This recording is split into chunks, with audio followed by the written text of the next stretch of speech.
Hello and welcome. Today we will be interviewing Mayor Marine Greg Ballard, who has come under fire lately for his inability to solve the growing shortage of police officers.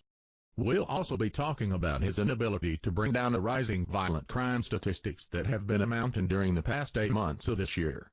Mayor Marine, thank you for joining us today. Thank you for having me.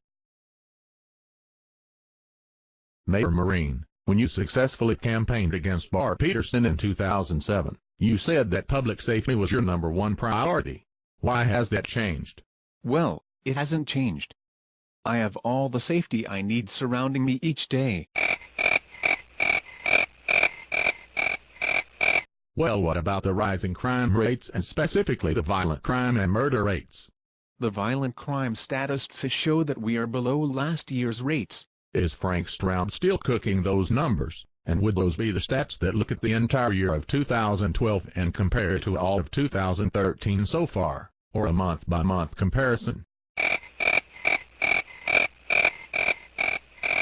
Okay, moving on then. The Marion County prosecutors say we have a public safety crisis. Would you agree? No. Why not?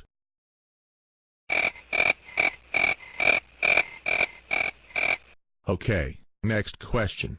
Why doesn't the city have enough money to put more officers on the street when we are losing so many to attrition, and others are leaving because they're fed up?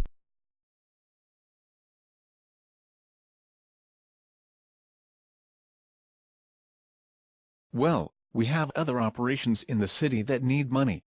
Right now we have infrastructure projects like bike paths and walking trails, and new sports ventures to approve. Plus, I need to take a trip to Germany with all my political cronies. Okay, for example, that $6 million you're spending on a sports complex that will be primarily for cricket games. You don't think that money could be better spent on more police? No, I don't. I don't know anyone on the police force who plays cricket. Well, that wasn't really a question, but let's move on.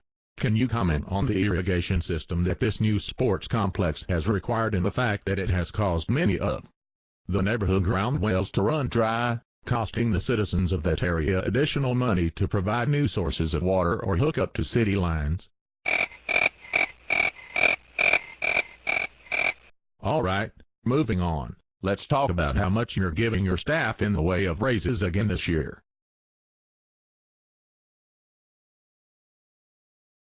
My staff deserve substantial raises. They are an important part of my administration. How do you justify giving your staff 12 to 20% raises when you can't even hold true to your contract raises for police and fire of only 3%? Plus you want to take away the raise they got last year and increase their cost for insurance. How is that fair considering these people put their lives on the line each day they do the job?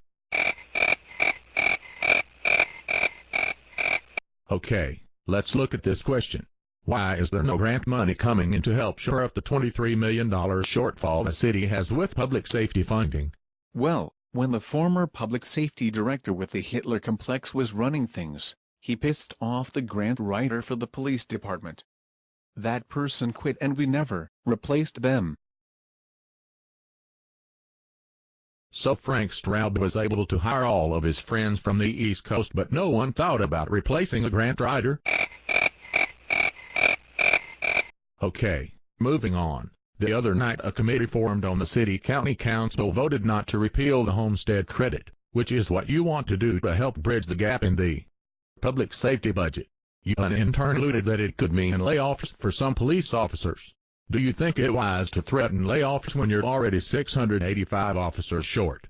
Well, the money needs to come from somewhere, and it doesn't grow on trees. Okay, but we seem to have money to throw at the likes of the Pacers and Colts to run franchises that can't seem to make a profit or sustain operations without support from the CIB.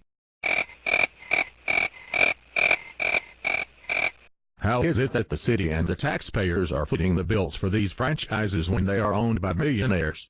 Are we to believe that millionaires aren't capable of running a successful business and the taxpayers are supposed to cover their losses? Alright, let's go back to Frank Stroud.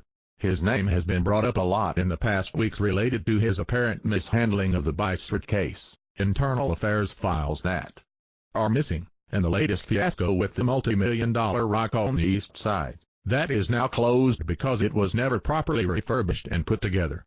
Back in 2012, do you think Frank should be held accountable and, if appropriate, prosecuted for any wrongdoing?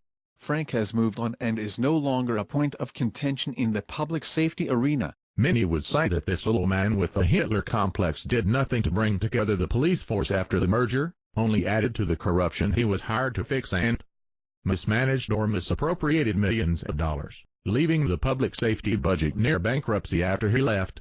What do you have to say about that? Frank is his own person. That doesn't really answer the question. Do you have anything transparent to share with the people of Indianapolis about how you and your overpaid staff plan to fix the problems we brought to the table today?